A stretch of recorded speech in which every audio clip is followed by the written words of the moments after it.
It's not just about consent. Oh, you know how the story goes. No means no, and more recently we've decided that only yes means yes. So, if you have sex with someone who doesn't definitely want it, that's wrong, and so on and so forth. That's pretty obvious. But what about when somebody consents and still feels victimized?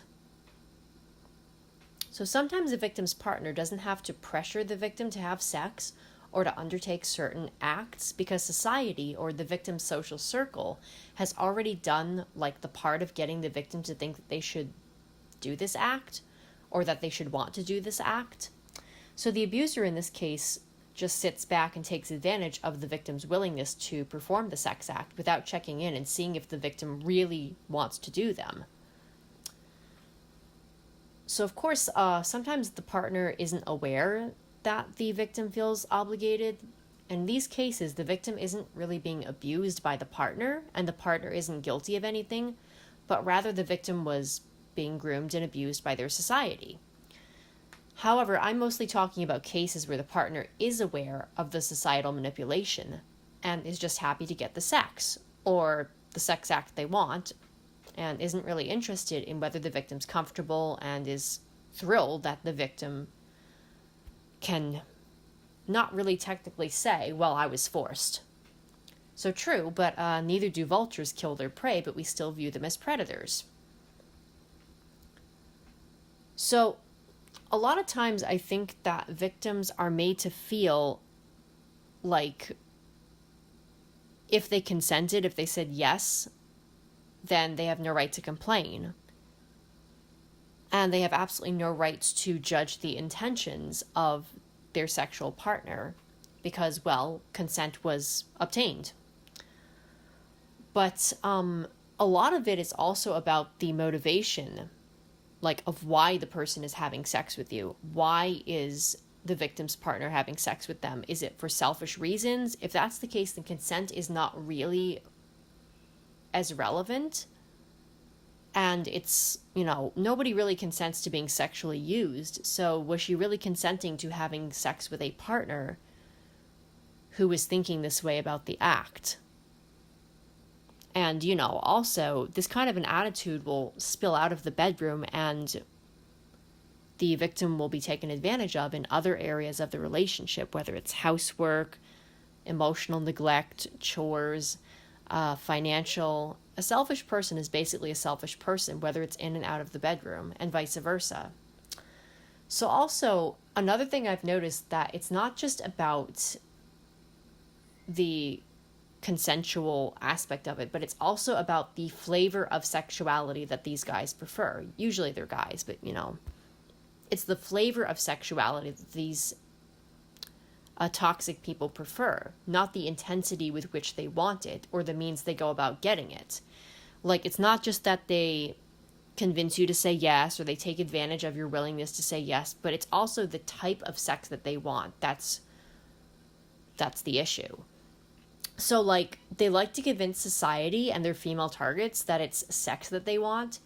So, like, they'll say things like, men want sex, we desire it more. So they can, and usually it is males doing it to females, so just don't at me. So, like, they'll say things like, oh, men just want sex more, it's natural. So they can, like, train her into thinking that degradation is what sex is, that degradation is what sexuality is about when you're a woman, and that if you don't want that, well, you just don't want sex, because that's what sex is. Sex is when you get degraded.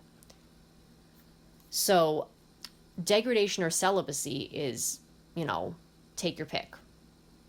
Those are her options. So you can have sex with your partner or husband and get degraded, or you can just not have sex. So not only does he push sex on her, but he defines sex as genital contact in which he's degrading her or benefiting at her expense, or is just really kind of rough and insensitive or cold, detached.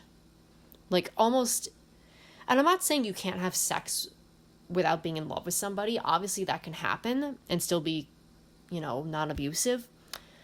But a lot of these toxic guys tend to equate basic human decency with romance and love and emotion. So they won't even offer her that when they're in bed with her. So she can like basically get actively hated and degraded. Like he'll actively separate her humanity from, her body when he's sleeping with her, and convinces her that anything a step to the left of that is her wanting like him to marry her, wanting like love or commitment or emotion. It's like, no, I mean, maybe, but not necessarily. I mean, she just doesn't want to. It's like they don't just not. These kind of toxic men don't just not equate connection with sexuality, but they have to actively divorce your humanity from your body when they have sex with you. So, yeah. Degradation or celibacy, take your pick. So she's made to think that the issue is how much he wants the sex and not the fact that hatred and abuse color his idea of sex and that sex has been made into this, not very sexy thing. So these types of guys will talk about how much men want sex, and they try to make that the issue so that nobody will discover the real issue, which is the why behind the sex, why they want to have sex, why they want to have that type of sex. So, that is, hateful, abusive, dehumanizing sex towards the other party. And it has the added bonus of forcing his partner to live like a nun in order to avoid dehumanization. So she gets sexually starved and she never gets to discover what healthy sex looks like and then maybe leave him. And this allows him to go on leeching off of her energy and her efforts, both in and out of the bedroom.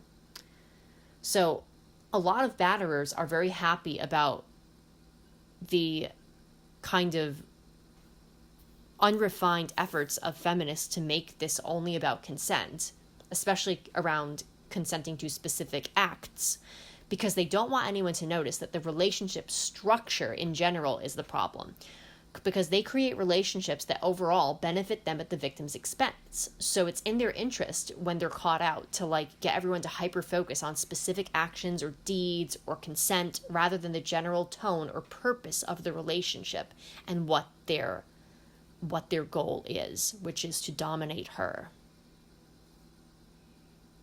So basically, they want to focus on something concrete and specific and kind of atomized and compartmentalized, like consent or consent to a specific sexual position or act, rather than focus on what their view of the whole relationship is.